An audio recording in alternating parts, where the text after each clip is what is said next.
ഇന്ന് തന്നെ ഡൗൺലോഡ് ചെയ്യൂ. കാണൂ നിങ്ങളുടെ ഫേവറേറ്റ് ഷോസ്. എന്താ മമ്മി, എങ്ങനെയുണ്ട് അവളുടെ പെർഫോമൻസ്? നവീന്റെ ബിസിനസ് ഒക്കെ ഇതോടെ കാലിയാവോ? No Gatha, she's performing well. മിക്കവാറും 102 ദിവസത്തിനുള്ളിൽ മിനിസ്റ്ററുടെ ഔദ്യോഗിക വസതിയിൽ നമുക്ക് കണ്ടുമുട്ടാം. Thank you sir. എങ്കിൽ പിന്നെ കാര്യങ്ങൾ ആരംഭിക്കാം. മിസ്റ്റർ നവീൻ, കേരളത്തിൽ വൃദ്ധസദനങ്ങൾ ഇല്ല എന്ന് ഞാൻ പറയുന്നില്ല. പക്ഷേ ഇതിപ്പോ സ്നേഹഭവനം എന്ന് പറയുന്നത് വ്യാപകമായി വരുന്ന ഒരു കാര്യമാണ്. നമ്മുടെ വൃദ്ധജനങ്ങളുടെ കാര്യത്തില് ഇത്ര ആശങ്ക തോന്നേണ്ട കാര്യമുണ്ടോ? സർ, ഈ ചോദ്യത്തിന് ഉത്തരം പറയുന്നത് എന്റെ ഭാര്യ ഗാഥയാണ്. ബിക്കോസ് ഇത് ഗാഥ ഡിസൈൻ ചെയ്ത പ്രൊജക്റ്റാണ്. So if you permit. Why not? Gatha പറയട്ടെ. എടോ ചെല്ല.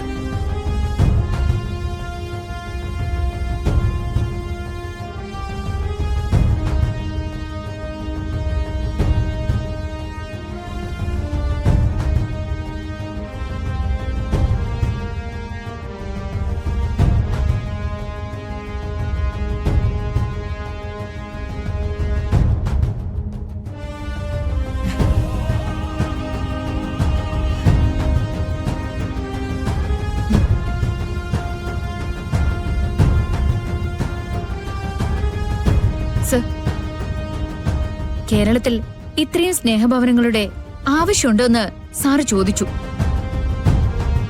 കേരളത്തിലെ വൃദ്ധജനങ്ങളുടെ കാര്യത്തിൽ ഇത്രയും പരിഭ്രാന്തി വേണോ എന്നും ചോദിച്ചു. സത്യത്തിൽ അത് വേണ്ടതല്ലേ സർ? ഇപ്പോഴത്തെ അവസ്ഥയിൽ ഏത് ചെറുപ്പക്കാരനാണ് നമ്മുടെ നാട്ടിൽ സ്ഥിരമായിട്ട് താമസിക്കാൻ ആഗ്രഹിക്കുന്നത്? സാറിന്റെ മകനോ മകൾക്കോ അങ്ങനൊരു ആഗ്രഹമുണ്ടോ?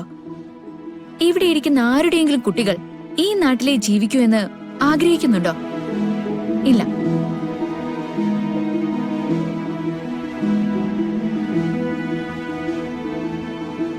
അവർക്ക് പുറം രാജ്യങ്ങളിൽ താമസിക്കണം. അപ്പൊ അവർക്ക് വേദനയോടെ അവരുടെ അച്ഛനമ്മമാരെ ഇവിടെ ഉപേക്ഷിക്കേണ്ടതായിട്ട് വരും. ആരോ പറഞ്ഞു ഞാൻ കേട്ടതാണ്, ഒരു 25 കൊല്ലം കൂടെ കഴിയുമ്പോ നമ്മുടെ ഈ നാട് വയസ്സന്മാരുടെ നാട് മാത്രമാവുമെന്ന്.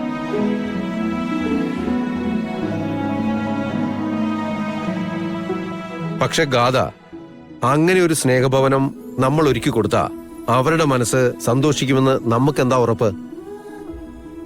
അവരുടെ മക്കൾ അവരുടെ അടുത്തില്ല. അത് കൊടുക്കാൻ നമുക്കൊട്ട് കഴിയേയില്ല. പിന്നെങ്ങനെയാ?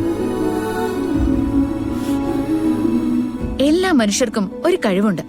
എല്ലാവർക്കും ഒരുപോലുള്ള കഴിവ് അത് മറവിയാണ്. അതുകൊണ്ടാണ് നമ്മൾക്ക് വേണ്ടപ്പെട്ട ആളുകൾ മരിച്ചിട്ടും അതൊക്കെ മറന്നും നമ്മളിങ്ങനെ ജീവിക്കുന്നത്. മക്കൾ എടുത്തില്ലെന്നുള്ള നഷ്ടം മനസ്സിൽ കൊണ്ടു നടക്കുന്ന അച്ഛനമ്മമാരുടെ മുന്നിലേക്ക് നമ്മള് പകരം വെച്ചു കൊടുക്കുന്നത് ഒരു ജീവിതമാണ്.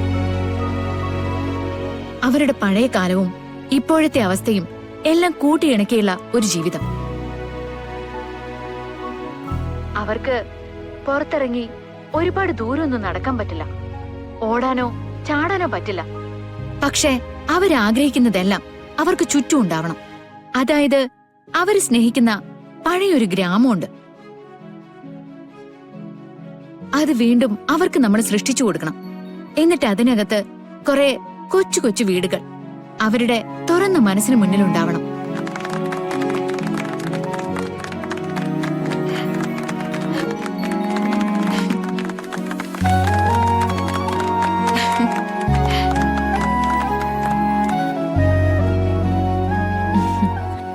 അച്ഛനമ്മമാരിവിടെ സന്തോഷത്തോടു കൂടി കഴിയുകയാണെങ്കിൽ മക്കള് വിദേശത്താണെങ്കിലും ഇടയ്ക്കിടയ്ക്ക് കുടുംബാംഗങ്ങളോടൊപ്പം അവരുടെ അടുത്തെത്തും. കുറച്ചു ദിവസമെങ്കിലും അവരുടെ കൂടെ നിൽക്കും. അപ്പോ ആ മക്കളും അവരുടെ മക്കളും കണ്ടു കൊതിക്കുന്ന ഒരു ഗ്രാമത്തിന്റെ കാഴ്ച കൊണ്ടുവരാൻ നമുക്ക് സാധിക്കും. അത് അവരുടെ മനസ്സിൽ തങ്ങി നിൽക്കും. അതുപോലെ അച്ഛനമ്മമാര് മുൻപെങ്ങോ കണ്ട കാഴ്ചകൾ വീണ്ടും കണ്ട് സന്തോഷിക്കും.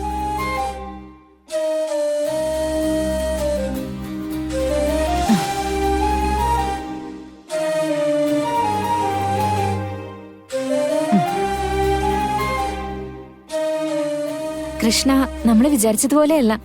എന്ത് രസമായിട്ട് പെർഫോം ചെയ്യുന്നത് അല്ലേ മാം? യെസിനി, അവളിതൊക്കെ പറയുന്ന കേട്ടാ എത്രയോ കാലത്തെ ബിസിനസ് എക്സ്പീരിയൻസ് അവക്കൊണ്ടെന്ന് തോന്നും. അല്ലേ?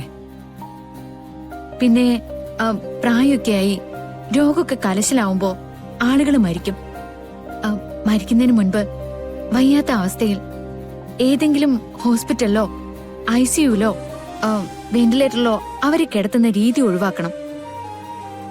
അവർക്ക് വേണ്ടപ്പെട്ടവരുടെ അടുത്ത് തന്നെ കഴിയട്ടെ.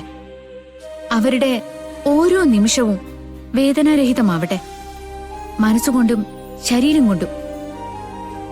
അങ്ങനെ വേണം അവര് പോവാൻ.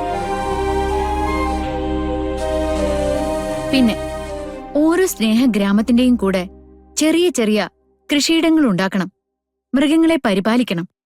അതെല്ലാം ഈ അച്ഛനമ്മമാര് തന്നെ ചെയ്തോളും. കാരണം അവരാഗ്രഹിക്കുന്ന ജോലികള് ഇതൊക്കെ തന്നെയാ.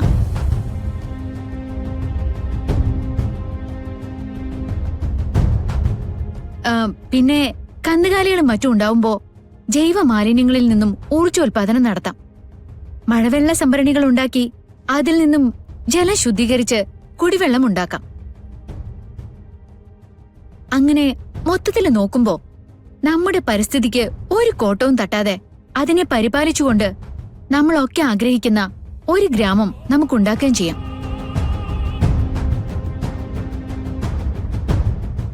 അത് നടത്തിയെടുക്കാൻ നമുക്ക് സാധിക്കും. എനിക്ക് ഇത്രേ പറയാനുള്ളൂ.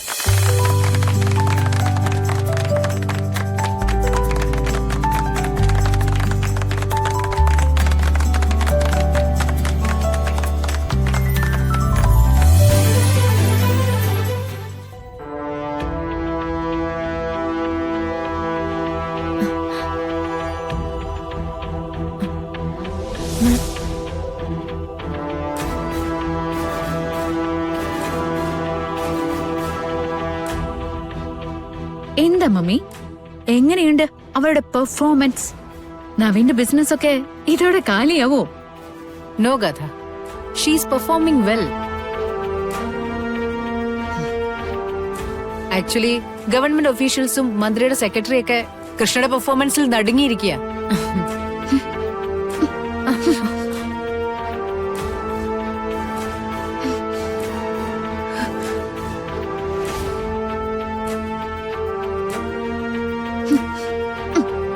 മോളെ,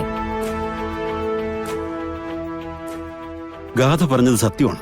നമ്മുടെ ചുറ്റും നടക്കുന്ന കാര്യങ്ങളാണ് അതൊക്കെ. എനിക്കൊരു ചെറിയ സംശയം കൂടിയുണ്ട്.